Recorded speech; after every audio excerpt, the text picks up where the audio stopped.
Who let this filthy beggar in to embarrass me at my wedding? VP at a massive East Coast corporation. I'm Sophia's father. No wonder I had to teach her how to use a salad fork. Connor looked him up and down. I came to walk my daughter down the aisle.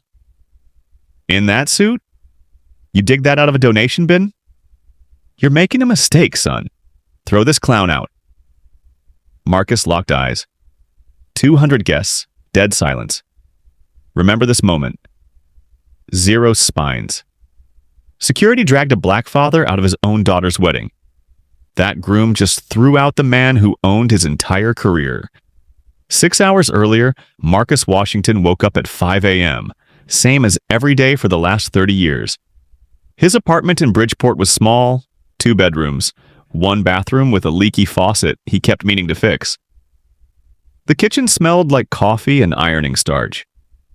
He stood at the ironing board in his undershirt, pressing the navy suit 1 crease at a time. Slow, careful, like he was ironing a uniform for war. On the counter behind him sat 2 framed photos.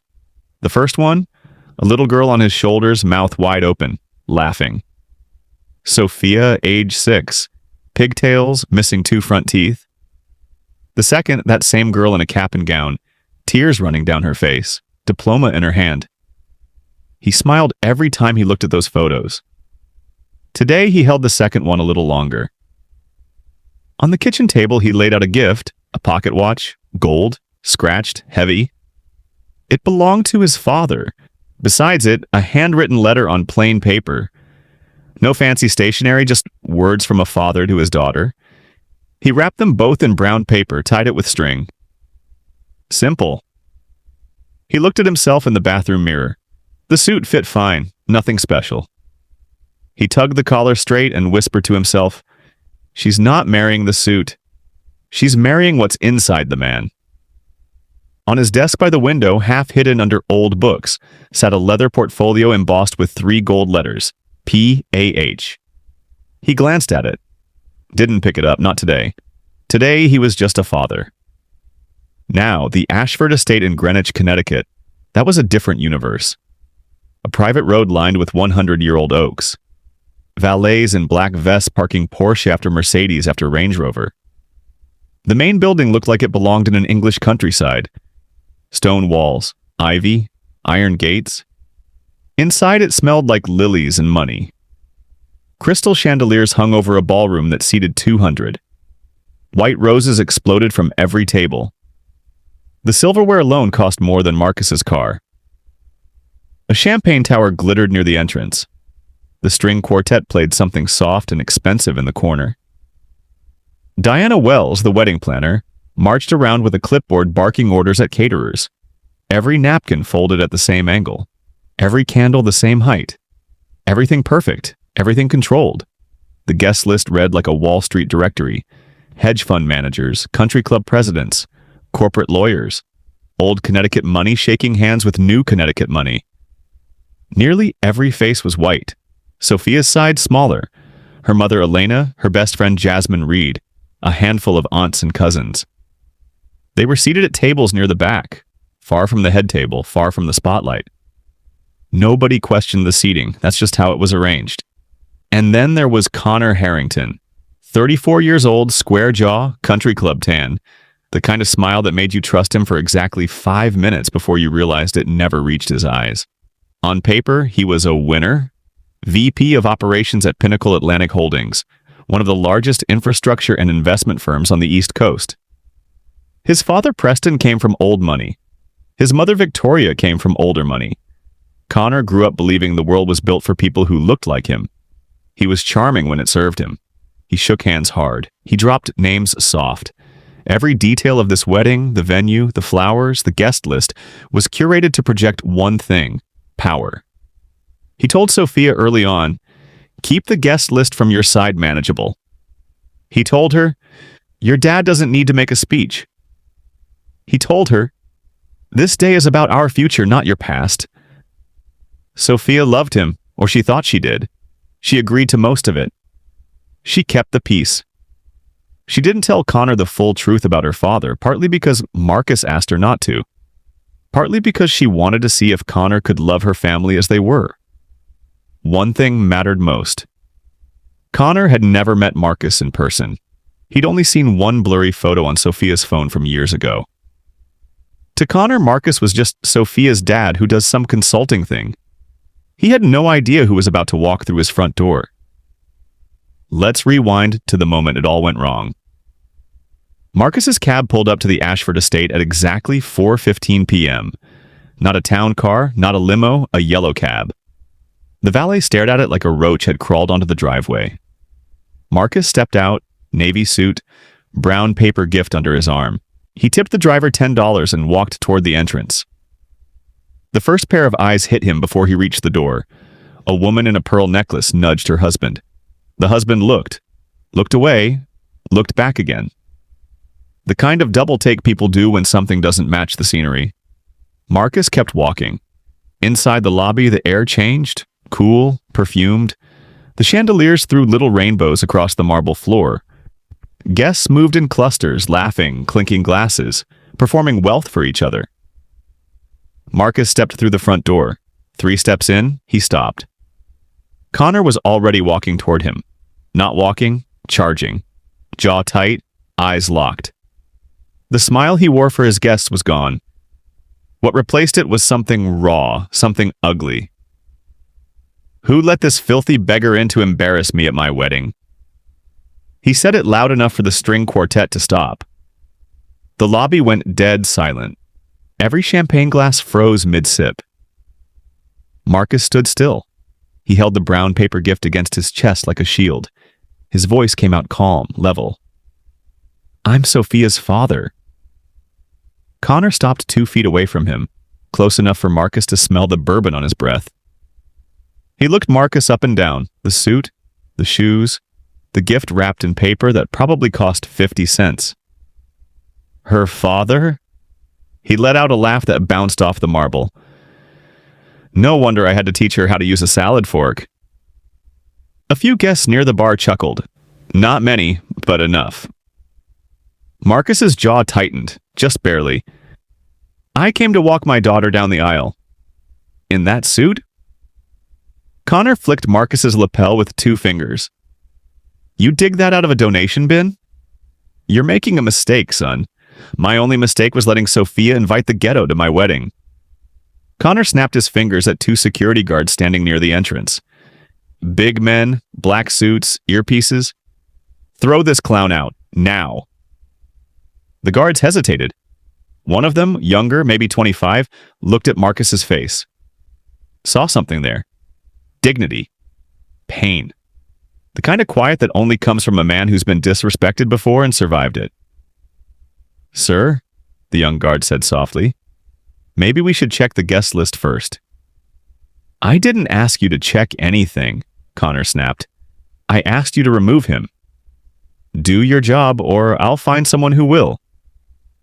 The older guard stepped forward, put a hand on Marcus's shoulder, not rough, but firm. I'm sorry, sir. I need you to come with us. Marcus looked at the guard's hand on his shoulder, then at Connor, then at the 200 faces watching him like he was a show. He didn't resist. He didn't raise his voice. He turned toward the door and walked. His shoes echoed on the marble, every step loud in the silence. The chandelier light caught the brown paper gift still pressed against his chest. Behind him, Tyler Brooks, Connor's best man, 3 bourbons deep, leaned against the bar and called out, Yo, somebody tell the shelter they lost one. Laughter? Not a lot, but it was there. Marcus pushed through the heavy oak doors. They closed behind him with a sound like a coffin lid. He was gone. The string quartet started playing again like nothing happened. Upstairs, Sophia was standing in front of a mirror. Her wedding dress was ivory silk, strapless, a cathedral train pooling behind her like spilled cream. Her hair was pinned up with baby's breath woven through. She looked like a painting. Jasmine Reed, her maid of honor, was fixing a loose pin near the veil when her phone buzzed. She glanced at it.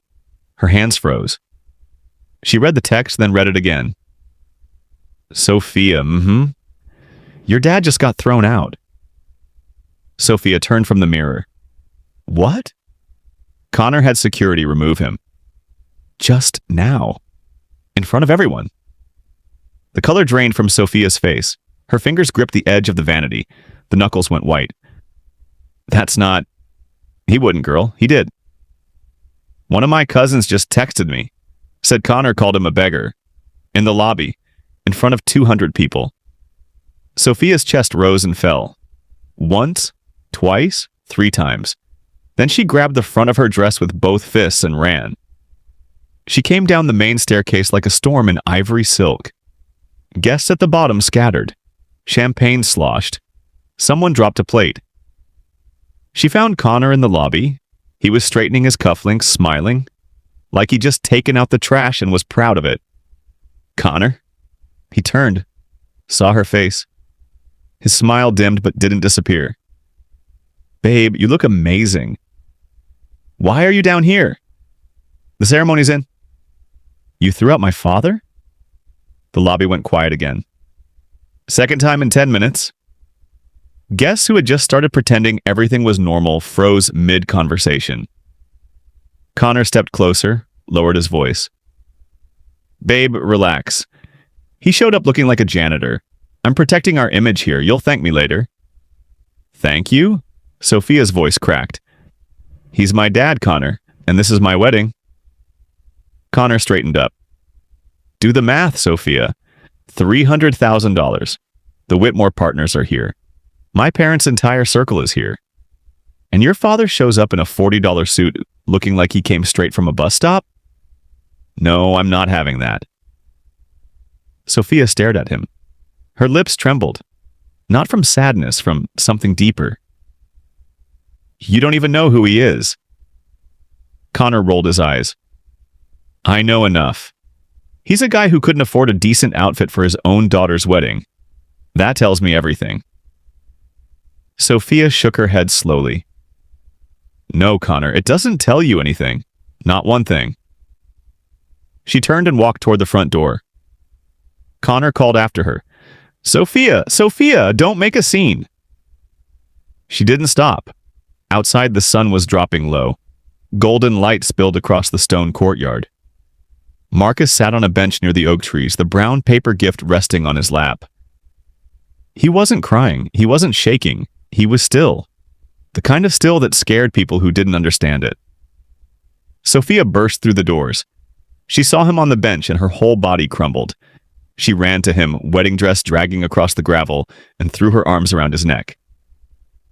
Daddy, I'm so sorry. I'm so sorry. Marcus held her. One hand on the back of her head, the other around her shoulders. He closed his eyes. Baby girl, it's okay. It's not okay.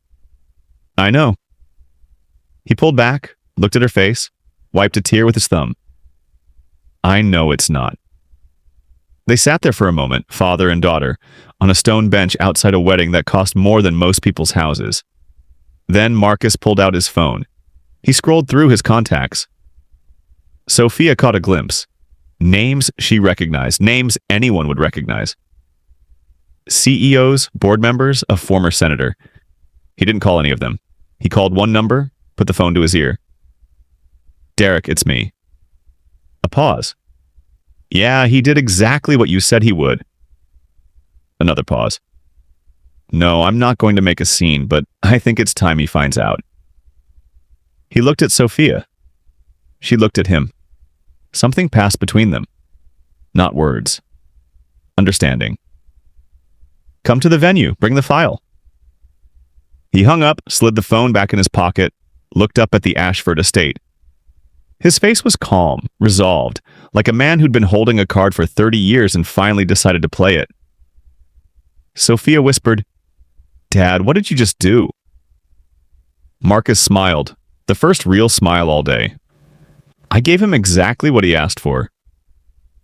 Back inside the Ashford estate, Connor Harrington was doing what Connor Harrington did best, controlling the room.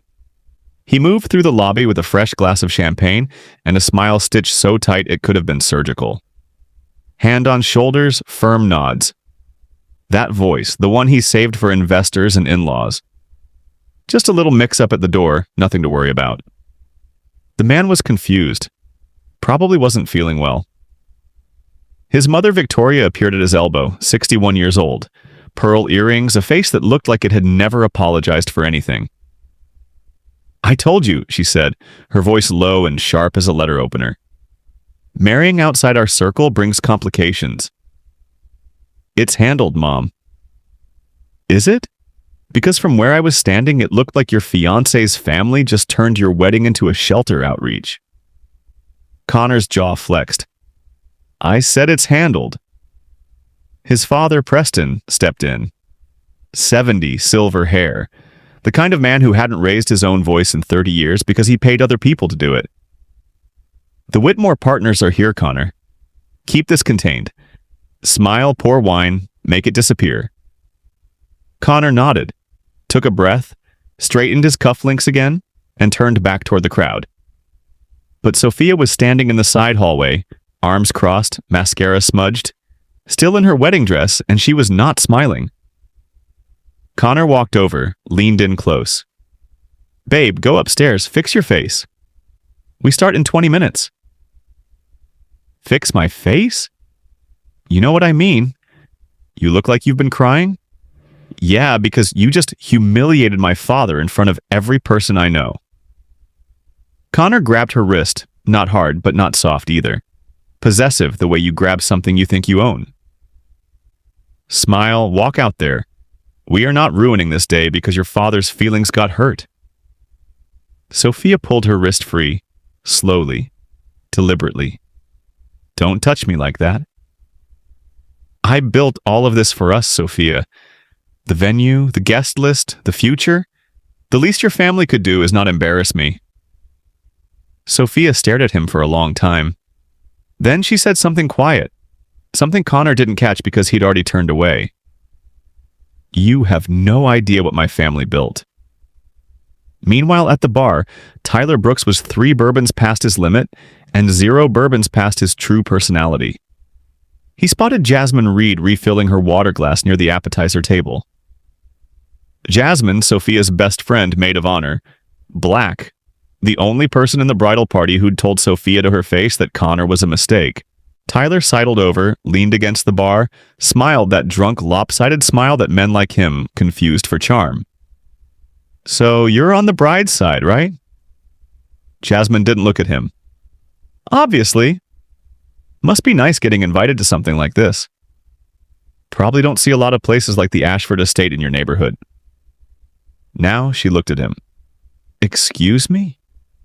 "I'm just saying. Cultural differences, right? Different worlds. Some people know how to carry themselves at events like this." "Some people." He gestured vaguely toward the front door. "Don't." Jasmine set her glass down. "Are you talking about Marcus?" "I'm talking about knowing your place at certain events. Some folks just don't have the breeding for it." Jasmine's hand slid into her clutch. Her phone was already recording, had been since the second he opened his mouth. Tyler didn't notice. He was too busy laughing at his own joke. "Relax," he said. "I'm just being honest." Somebody had to say it. Jasmine smiled, sweet as antifreeze. "Keep going, please." Outside, Elena Washington, Marcus's ex-wife, sat beside him on the stone bench. She was shaking, not from cold, from rage. "I told Sophia," Elena said. "I told her that boy was rotten, all money and no soul." Marcus stared at the oak trees. "It's not about the money, Elena. It never was." "Then what is it about? Because from where I'm sitting, that man just threw you out like garbage because of the color of your skin and the price of your suit." Marcus was quiet for a moment. Then, "It's about what people show you when they think you can't do anything to them." Elena wiped her eyes.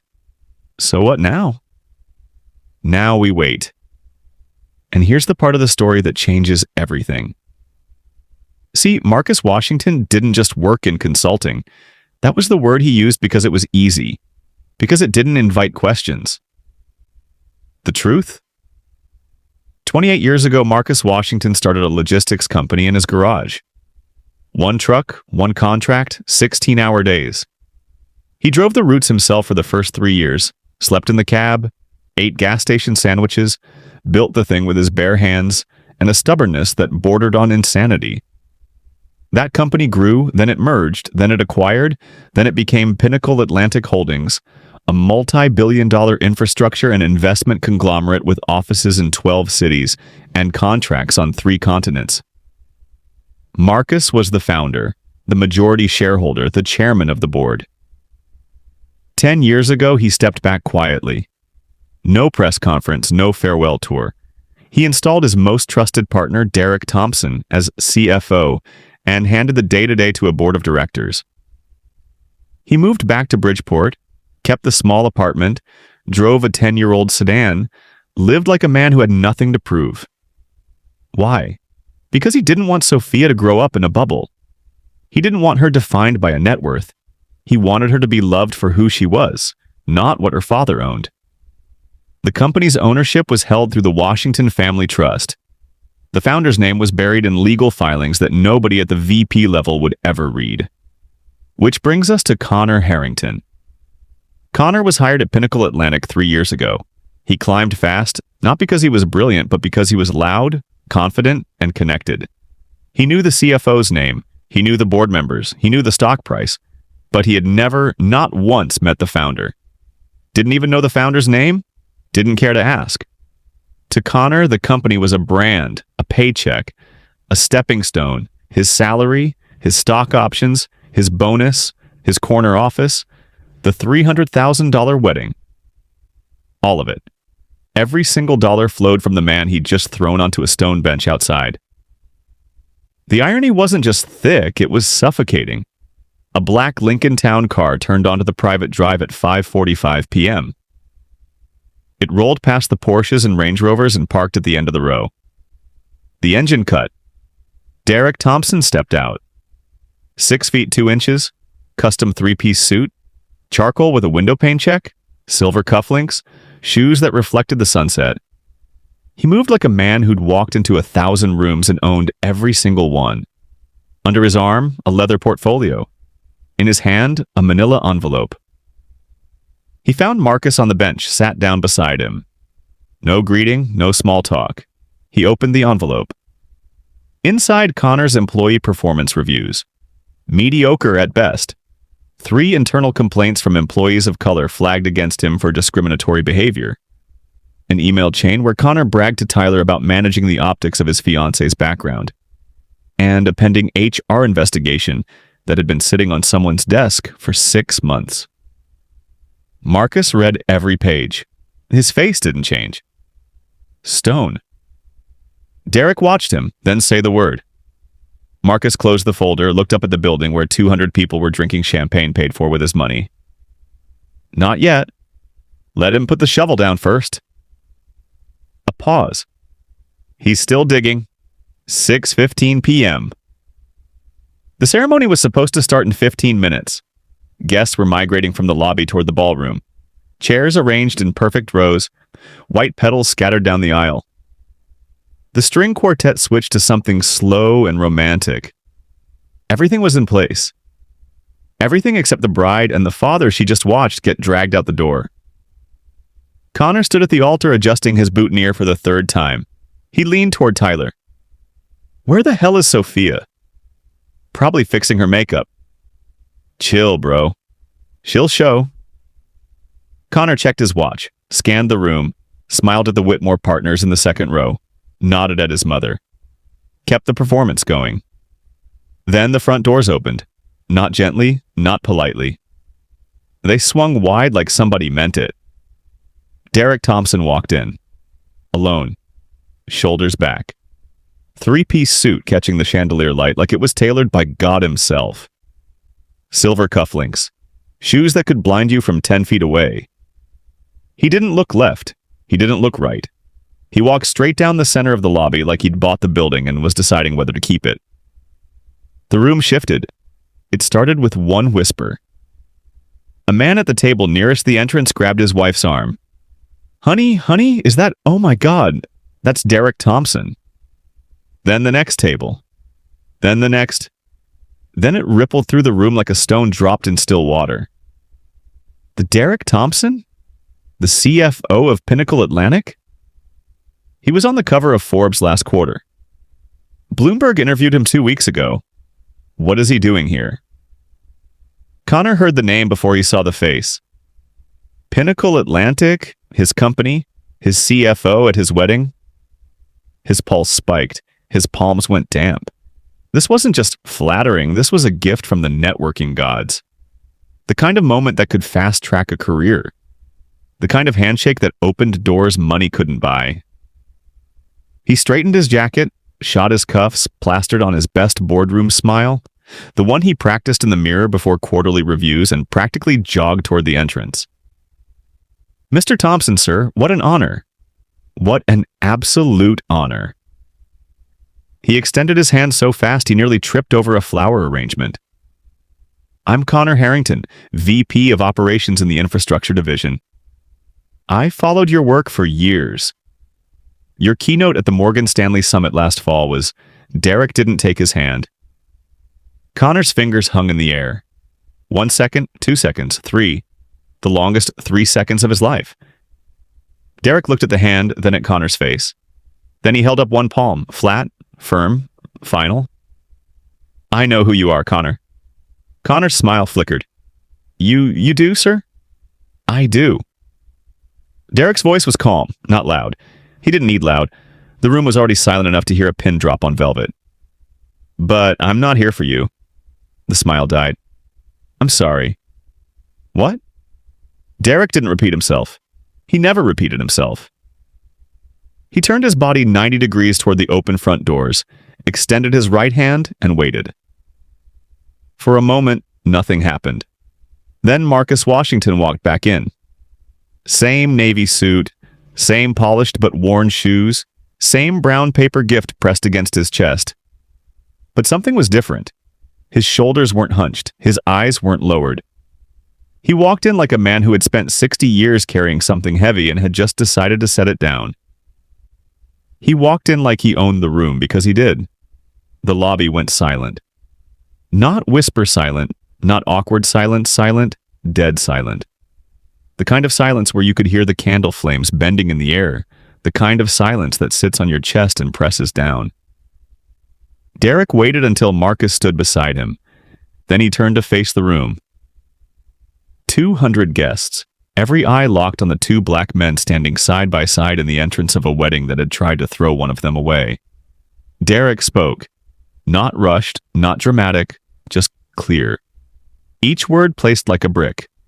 Ladies and gentlemen, he paused, scanned the room, made eye contact with the Whitmore partners, with Victoria Harrington, with Preston, with Tyler, with every single person who had watched Marcus get dragged out and done nothing. For those of you who don't know, and clearly some of you don't. Another pause, longer this time.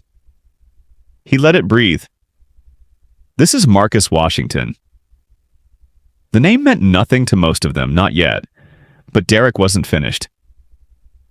Founder and chairman of the board of Pinnacle Atlantic Holdings. The words landed like a wrecking ball through a stained glass window. Someone dropped a fork. It clattered against a plate and echoed through the ballroom like a gunshot.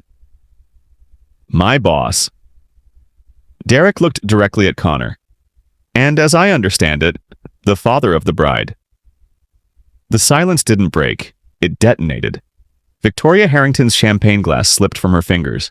It hit the marble floor and exploded into 100 tiny pieces. She didn't move to pick it up. She couldn't. Her hand was still frozen in the shape of the glass that was no longer there. Preston Harrington's mouth fell open. His jaw literally dropped. The man who hadn't shown emotion in public since 1987 stood there looking like he'd been slapped by a ghost. Tyler Brooks's bourbon stopped halfway to his lips. His hand was shaking so hard the ice cubes rattled against the glass like teeth chattering in winter. The Whitmore partners exchanged a look, the kind of look that said, "We were never here." And Connor. Connor didn't go pale, he went white. The color drained from his face so fast it was almost medical. His lips turned gray. His eyes went wide. Not surprised wide, but horror wide. The kind of wide that happens when your brain processes something your body hasn't caught up to yet. He staggered backward. His heel caught the edge of the aisle runner. He stumbled, almost fell, caught himself on the back of a chair. The chair scraped against the marble with a sound that made everyone wince. His mouth moved. No words came out. Just air pushing past dry lips. Marcus didn't gloat, didn't point, didn't smirk. He walked forward until he was 10 feet from Connor and stopped. The brown paper gift still in his hands. I didn't come here to make a scene. I came to watch my daughter get married. He paused. But it seems the groom had other plans. Connor found his voice. Barely. It came out cracked, broken, like someone trying to speak through a throat full of sand. Mr. Washington, Marcus, sir, I didn't... There's been a terrible... I had no idea who you... I know you didn't. Marcus's voice was steady, almost gentle, which made it worse. That's the problem. You looked at me and decided I didn't belong. You didn't ask my name. You didn't ask your fiancé. You saw a black man in a cheap suit and called security. That's not... It wasn't... I swear it wasn't about... Wasn't about what? Marcus tilted his head. Race? Money? Class? He took one step closer. Then tell me, Connor, what was it about? Connor opened his mouth, closed it, opened it again. The whole room watched him search for an answer that didn't exist. Nothing came out because there was nothing to say. Then Sophia stepped into the lobby. Still in her wedding dress, eyes red, mascara ruined, but her jaw was set like concrete. She walked past the guests, past the flowers, past the champagne tower that nobody was drinking from anymore. She stopped right in front of Connor. She didn't yell, she didn't scream. Her voice came out quiet, steady. The kind of steady that costs everything you have. I gave you a chance to love my family for who they are, not for what they have. She shook her head slowly. You failed, Connor. She pulled the engagement ring off her finger, a 3-carat diamond, placed it on the nearest table gently. The diamond caught the chandelier light one final time. The wedding is off. She turned her back on him, walked to her father, took his arm, and they walked out together. Father and daughter, navy suit and ivory silk, through the same doors that security had dragged him out of 45 minutes earlier. Nobody stopped them. Nobody said a word. Nobody breathed. Connor dropped to his knees, not slowly, not gracefully. He collapsed like someone had cut his strings. Both knees hit the marble floor with a crack that echoed through the silent ballroom. 200 guests watched a grown man in a $10,000 tuxedo kneel on the ground like a beggar. The irony was almost poetic. Sophia, please. His voice broke on the second word. I love you. This was a mistake. A stupid, terrible mistake. I'll apologize to your father. I'll do anything. Anything you want. Sophia looked down at him. She didn't blink. You humiliated him in front of everyone I care about. You humiliated me. She paused, let the words land. And you only care now because you found out he's rich. That tells me everything I need to know about you. Connor turned to Marcus, actually crawled 2 steps toward him on the marble floor. Sir, please, I respect you. I've admired Pinnacle Atlantic my entire career. I've studied the company's growth model. I've told everyone it's the greatest stop. Marcus said it once. Quiet. And Connor stopped like someone had pressed pause on his remote. You admired a logo and a stock price. You didn't respect the man behind it. Marcus looked at him, not with anger, with something worse, disappointment. And if you can't respect me, you don't respect my daughter, and you never did. Connor's mouth opened. Nothing came out, just air. That's when Derek stepped forward. He moved past Marcus, past Sophia, past the kneeling groom. He walked to the nearest table, set down the leather portfolio, and opened it with the calm precision of a surgeon laying out instruments. Connor Harrington. Connor looked up from his knees, His eyes were wet. His tie was crooked. He looked like a man watching his own funeral. As Chief Financial Officer of Pinnacle Atlantic Holdings, I'm informing you that your conduct, both today and as documented in multiple internal complaints, constitutes grounds for immediate termination. The room gasped. Actually gasped, like a movie, except this wasn't a movie. Derek laid 3 documents on the table, one by one, slowly. Each one a nail in the coffin. Document 1. A formal complaint from Elijah Anderson, a black junior analyst on Connor's team. Connor had passed him over for promotion 3 times. The documented reason each time was cultural fit. 3 times. Same words, same analyst, same result. Document 2. An email from Connor to Tyler Brooks. Subject line, deadweight. The email joked about diversity hires being charity cases who couldn't hack it without the quota. Connor had written it from his work email. His work email. Document 3. The HR investigation summary filed 6 months ago. Buried by a mid-level HR manager who played golf with Connor every other Thursday. The investigation found a pattern of discriminatory behavior across Connor's entire department. It had been sitting on a desk waiting for board review, a review that the chairman of the board was now personally authorizing. Derek straightened up. Your employment is terminated effective immediately. Your stock options are voided per the morality clause in Section 12 of your contract. Security will collect your credentials Monday morning. Connor scrambled to his feet. You can't just, this isn't Preston. Harrington pushed through the crowd. His face was purple. Now, hold on. You can't do this. My son has rights. We'll call our attorneys. The board has full authority, Mr. Harrington. Derek didn't raise his voice. He didn't need to. And the chairman just gave his approval. He glanced at Marcus. Marcus gave one small nod. Are there any further questions? Preston opened his mouth, closed it, opened it again, then turned and walked away, pulling Victoria by the arm. The venue emptied like a bathtub with the plug pulled. Guests left in clusters, some fast, some slow. A few, the brave or the guilty, stopped near Marcus to mumble apologies they hadn't offered 30 minutes ago. Marcus nodded at each one.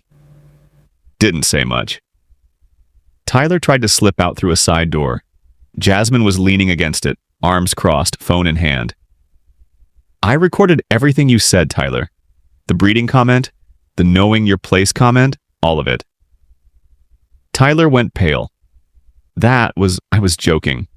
You can't try me. He didn't try her. He left through the front door instead, fast. 48 hours. That's all it took for the whole world to find out. Jasmine posted the video at 11 p.m. that night. She didn't add a caption, didn't need to. Just Tyler's face, Tyler's voice, and Tyler's words. Knowing your place, breeding, different worlds, playing on a loop for the internet to judge. By morning, it had 600,000 views. By noon, 2 million. By the end of the second day, 4.3 million. Trending on every platform. Quote tweeted by activists, journalists, athletes, and 3 members of Congress. The comment section was a war zone, and Tyler was losing. Then the journalist came. A reporter from the Hartford Courant broke the full story first. She'd been tipped off by someone at the venue, probably a caterer, maybe a guest with a guilty conscience. Didn't matter, she had the details, all of them. The headline hit like a freight train. Groom ejects bride's father from $350,000 wedding. Didn't know he was the billionaire behind his own company. By that evening, CNN picked it up. Then MSNBC, then NBC News, then The Root, then Essence, then every podcast, blog, and commentary channel with a microphone and an opinion. Marcus Washington's name was everywhere. Not because he wanted it to be, because the story was too perfect, too painful, too real. Connor Harrington was identified within hours. His LinkedIn profile was flooded with messages, none of them kind. His professional headshot became a meme. Someone put it next to Marcus's calm face on the bench with the caption, He owned the whole company and still didn't raise his voice. That image alone got shared 11 million times. But the internet wasn't done. It never is. Someone dug up Connor's old college social media posts, fraternity photos with Confederate flag decorations at a party, a tweet from 2014. Diversity is just corporate code for lowering the bar. A comment on a friend's post about affirmative action. If they want equality, they should earn it like the rest of us. One by one, the receipts stacked up. And the picture they painted wasn't a man who made one mistake at a wedding. It was a man who'd been this way his entire life. Inside Pinnacle Atlantic Holdings, things moved fast. The board convened an emergency session the Monday after the wedding. Marcus attended, his first board meeting in 3 years. He sat at the head of the table, didn't say much, didn't need to. His presence alone said everything. They hired outside counsel, a firm specializing in workplace discrimination, to conduct a full internal investigation of Connor's department. The findings came back in 2 weeks. They were worse than anyone expected. 3 additional employees of color, 2 black, 1 Latino, had been denied promotions or raises under Connor's direct supervision. Each time the justification was vague. Not the right fit. Needs more seasoning. Doesn't align with team culture. Different words, same meaning. A hostile work environment complaint had been filed 6 months earlier by a junior associate named Elijah Anderson, the same analyst from the HR file. The complaint detailed repeated microaggressions, exclusion from key meetings, and one incident where Connor referred to him as our little quota project during a team dinner. The complaint had been buried by a mid-level HR manager, the same one who played golf with Connor on Thursdays. That HR manager was terminated the same week. But it didn't stop there. The investigation uncovered something else, something Connor probably thought no one would ever find. He'd been inflating his department's performance metrics for 18 months, adjusting numbers, padding reports, skewing data to justify his quarterly bonus. Not by a little, by a lot. Enough to trigger a fraud review. Pinnacle Atlantic's legal team referred the matter to federal regulators. Elijah Anderson filed his lawsuit on a Wednesday morning. Federal court, Title VII of the Civil Rights Act, employment discrimination based on race.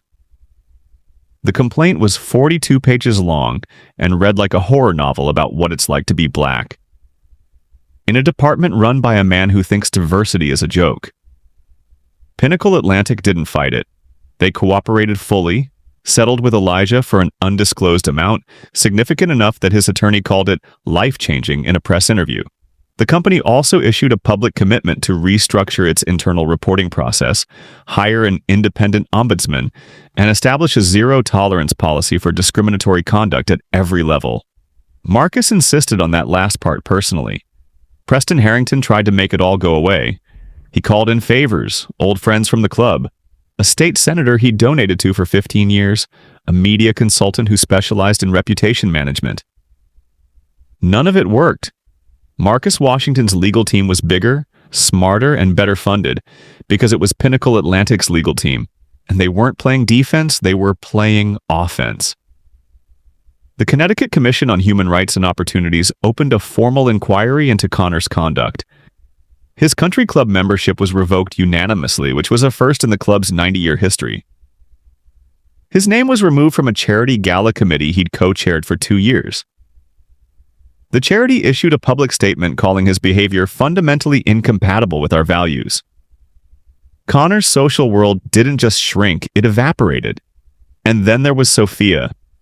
She filed for annulment the week after the wedding that never was. It took 4 days. No contest, no negotiation. Done. 3 weeks later, she gave one interview, just one, to Essence magazine. She didn't talk about Connor. She didn't trash him. She didn't say his name once. She talked about her father. She talked about growing up in Bridgeport not knowing they were wealthy. About hand-me-down clothes and public school and summer jobs at the grocery store. About the values Marcus instilled. Humility, discipline, treating people the same whether they wore a 3-piece suit or a janitor's uniform. She read part of the letter from the brown paper gift. The part that said, The measure of a man is not the suit he wears, but the way he treats someone he believes can do nothing for him. That quote went viral overnight. Printed on t-shirts, shared in graduation speeches, tattooed on at least 3 people's forearms within the first week. Marcus, in his only public statement, said this: "I didn't build Pinnacle Atlantic to impress anyone. I built it so my daughter could have choices, and this week she made the right one." The next day, the board announced a new initiative, the Washington Foundation Fellowship, a scholarship and mentorship program for first-generation professionals of color entering corporate America. The first class had 200 applicants in 72 hours. Justice wasn't just served, it was built into the foundation, literally. So, where are they now? Marcus Washington moved back into his apartment in Bridgeport. Same 2 bedrooms, same leaky faucet. He still irons his own suits on Sunday mornings, still drives the same 10-year-old sedan, still eats breakfast at the same diner on Main Street where the waitress calls him honey and doesn't know his net worth. But a few things changed. He started attending Pinnacle Atlantic board meetings again, once a month in person. He sits at the head of the table, same navy suit, same quiet voice. But now everyone in that room knows exactly who he is, and more importantly, they know what he stands for. He got invited to speak at Harvard Business School, then Wharton, then Howard. His topic every time: the suit doesn't make the man. He tells the same story, the wedding, the bench, the brown paper gift, and every time the room goes silent in the same place, and every time someone in the audience cries. He doesn't charge a speaking fee. He never has. Sophia Washington moved back to Connecticut, took a small apartment 20 minutes from her father. She went back to her career in nonprofit education consulting, building literacy programs for underserved schools across the state. She's not dating anyone. She says she's not ready. She says she's learning the difference between being loved and being collected. She carries the pocket watch everywhere, in her purse, every day. She says it reminds her that real value doesn't have a price tag. She and Marcus have dinner together every Thursday. Same diner, same booth, same waitress. Some weeks they talk for hours. Some weeks they just sit together and that's enough. Derek Thompson was named CFO of the Year by Black Enterprise magazine. His handling of the crisis, the termination, the investigation, the foundation launch, became a case study at 3 different MBA programs. When a reporter asked him what it was like to walk into that wedding, he smiled and said, "I've walked into boardrooms where people underestimated me my whole career. That wedding was no different. Except this time, the look on the man's face was worth the trip." Elijah Anderson got his promotion. Finally, senior analyst, corner office, first recipient of the Washington Foundation Fellowship Mentorship Track. He mentors 2 junior analysts now, both Black, both first-generation professionals. He said in an interview, "Marcus Washington didn't just fight for me, he built a system so the next person doesn't have to fight alone." Connor Harrington is unemployable. Every Google search of his name brings up the same articles, the same headlines, the same meme of his face next to Marcus's. He moved to a different state, sold the condo, filed for bankruptcy after the lawsuit settlements drained what was left of his savings. No public statement, no apology, not one word. His father Preston stopped returning calls from old friends. His mother Victoria left the country club, not by choice. Tyler Brooks was fired from his firm the week Jasmine's video went viral. The firm issued a 3-paragraph statement distancing itself from his reprehensible personal conduct. He deleted all social media, disappeared, nobody misses him. So here's my question for you. Have you ever watched someone get judged, dismissed, humiliated, thrown aside just because of how they looked, because of the color of their skin, because of the price of their clothes? What did you do? And if you could go back to that moment right now, would you do something different? Drop your answer in the comments. I read every single one. If this story hit you somewhere real, smash that like button. Share it with someone who needs to hear it. And if you're not subscribed yet, come on now. You already know what to do. I'll see you in the next one. But before you go, remember this. The measure of your character isn't how you treat someone who can help you. It's how you treat someone you think can do nothing for you. Don't wait for the twist to do the right thing.